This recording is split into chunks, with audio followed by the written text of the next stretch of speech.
وادی رضا کی کوہ ہمالا رضا کا گئے اور جس سمت دیکھیے وہ علاقہ رضا کا گئے. اسٹیج پہ تشریف فرما شیخ طریقت رہبر شریعت ناشر مسلک اعلیٰ حضرت علامہ الحاج الشیخ مفتی جلال الدین صاحب دامت برکاتہ القدسیہ اسٹیج پہ تشریف فرما خلیفہ قاضی القضاة فی الہند شیر رضا ناشر مسلک اعلیٰ حضرت مناظر اہل سنت مفتی سید محمد اسد رضا قادری بانی ازہری ٹریولز پریاگراج، تمام تحصیلوں سے آئے ہوئے جماعت مصطفیٰ، جماعت رضائے مصطفیٰ کے وہ ذمہ دار حضرات جنہیں ابھی جماعت رضائے مصطفیٰ کی طرف سے امامہ باندھ کر ایک خاص ذمہ داری دی گئی. اسٹیج پہ تشریف فرما علماء ملت اسلامیہ مداحان بارگاہ نبویہ، معزز سامعین، نوجوان دوستوں، عزیز بچوں، معزز ماں اور بہنوں، السلام علیکم ورحمۃ اللہ وبرکاتہ. بسم اللہ الرحمن الرحیم. الحمد للہ نحمدہ ونستعینہ ونستغفرہ ونؤمن بہ ونتوکل علیہ ونعوذ باللہ من شرور انفسنا ومن سیئات اعمالنا من یہدہ اللہ فلا مضل له ومن يضلله فلا هادي له ونشهد أن لا إله إلا الله وحده لا شريك له ونشهد أن سيدنا ونبينا وحبيبنا وقلوبنا وشفيعنا ومولانا محمدا عبده ورسوله بالهدى ودين الحق أرسله فصلى الله تعالى عليه وعلى آله وأصحابه أجمعين. أما بعد فأعوذ بالله من الشيطان الرجيم. بسم الله الرحمن الرحيم. وما أصابكم من مصيبة فبما كسبت أيديكم ويعفو عن كثير. صدق الله العظيم وبلغنا رسوله النبي الأمين الكريم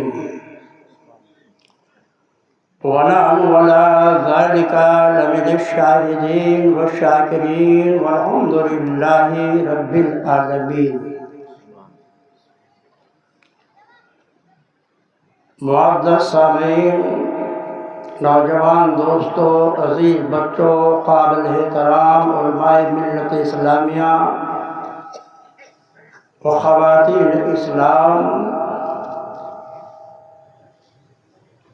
آئیے پہلی مراد مل کر آقائے دو جہاں شہنشاہ کون و مکان رحمت عالم روحی فدا صلی اللہ تعالی علیہ وسلم کی بارگاہ ناز میں ہدیہ درود و سلام پیش کر لیں۔ اللہم صلی علی سیدنا و نبینا مولانا محمد کما تحب ترضی بان تصلی۔ درس قرآن اگر ہم نے بھلایا ہوتا، درس قرآن اگر ہم نے بھلایا ہوتا، یہ زمانہ نہ زمانے نے دکھایا ہوتا۔ وہ معزز تھے زمانے میں مسلمان ہو کر، اور ہم خوار ہوئے تاریخ قرآن ہو کر۔ غوث اعظم بمنے بے سرو ساما مدد قبلہ دین مدد کعبہ ایمان مدد قادریم نعرہ یا غوث اعظم می غنم، قادریم نعرہ یا غوث اعظم می غنم، دم دے شیخ احمد رضا خان قطب عالم می غنم، بگر دبے بلا افتاد کشتی، بگر دبے بلا افتاد کشتی،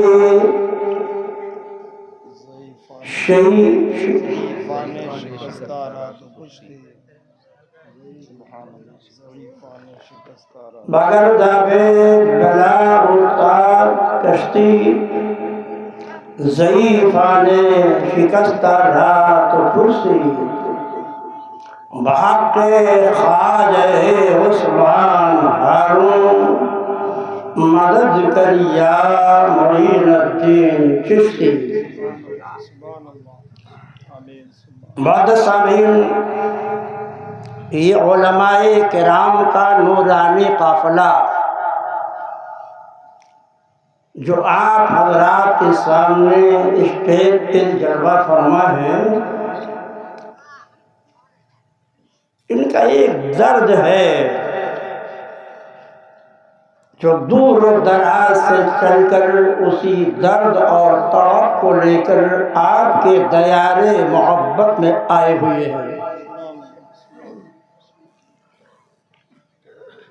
جماعت ردائے مصطفیٰ کے جھنڈے کے نیچے یہ ہم سارے علماء متحد اور متفق ہو کر اپنے عوام کی اصلاح عقیدہ و اعمال کے فکر کا درد لے کر یہاں حاضر ہیں۔ تقریریں آپ نے بہت سنی ہیں، آج صرف ایک ذمہ داری کا احساس کرنے کے لیے علماء کرام کا ایک نورانی قافلہ آیا ہوا ہے۔ علماء نے اپنی ذمہ داریوں کا احساس کیا، اسٹیج پہ جلوہ فگر ہوئے۔ اب ضرورت ہے کہ آپ بھی اپنی ذمہ داری کا احساس فرمائیں۔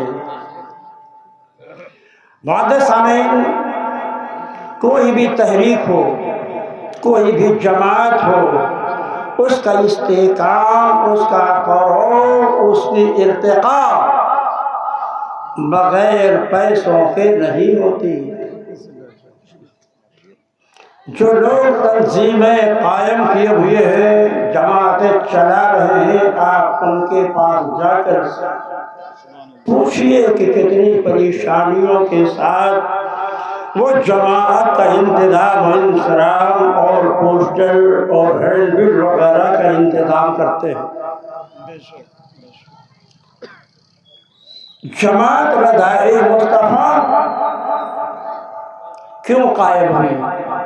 کس نے قائم کی؟ کیا ضرورت تھی ہندوستان میں اس کے قیام کی؟ ملکانہ کے غریب مسلمان جب سناتن دھرمیوں نے اپنی دولت کے منہ کھول دیے تھے، غریب اور نادار ان پڑھ مسلمان کو پیسوں سے خریدا جا رہا تھا، حسن و جمال سے انہیں خریدا جا رہا تھا، خوف دلا کر انہیں خریدا جا رہا تھا، اسلام سے الگ کر کے انہیں شدھی اور ان کو مرتد بنایا جا رہا تھا۔ سینکڑوں نہیں، ہزاروں کی تعداد میں غیر مسلموں نے بہت بڑا چندہ کیا تھا۔ انہوں نے آپس میں طے کیا تھا کہ جتنے ہمارے ممبران ہیں یہ سب مل کر 10 مسلمانوں کو اسلام سے برگشتہ کریں، اگر انہیں دولت کی ضرورت ہے تو دولت کا انبار پیش کر دیا جائے گا، حسن و جمال کی شہزادیوں کو چاہتے ہیں تو ایسی بچیوں سے ان کا نکاح کر دیا جائے گا،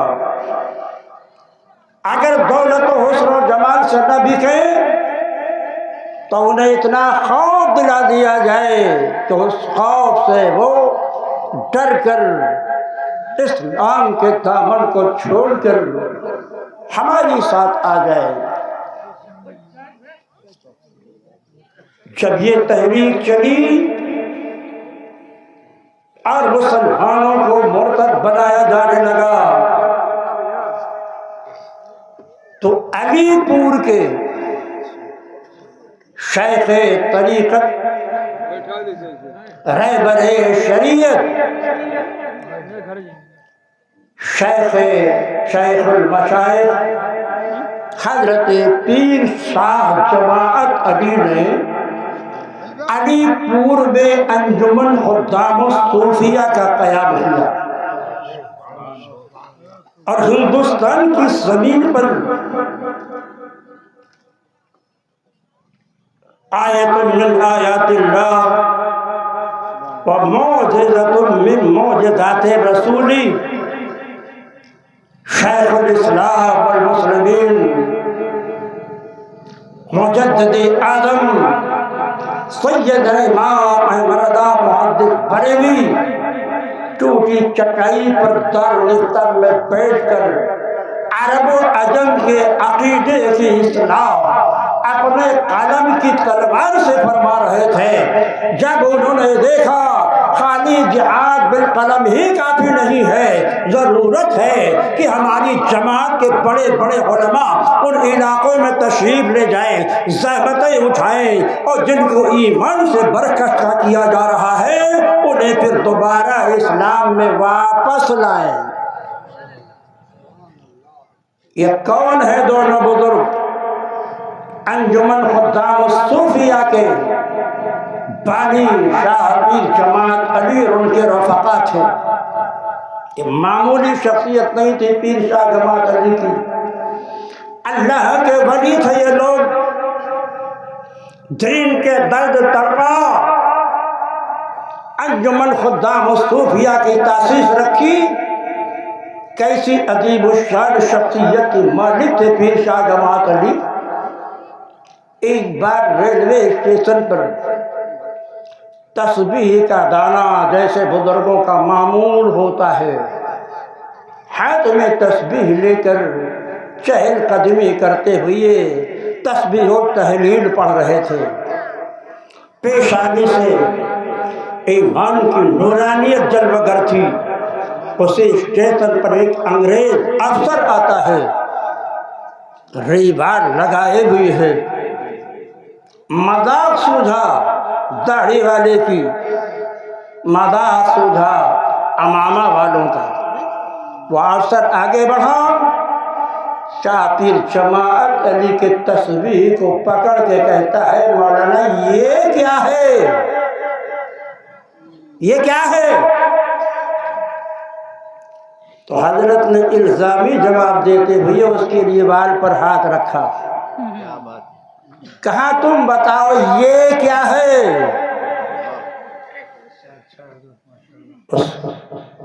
افسر نے کہا یہ ہماری سرکار نے بطور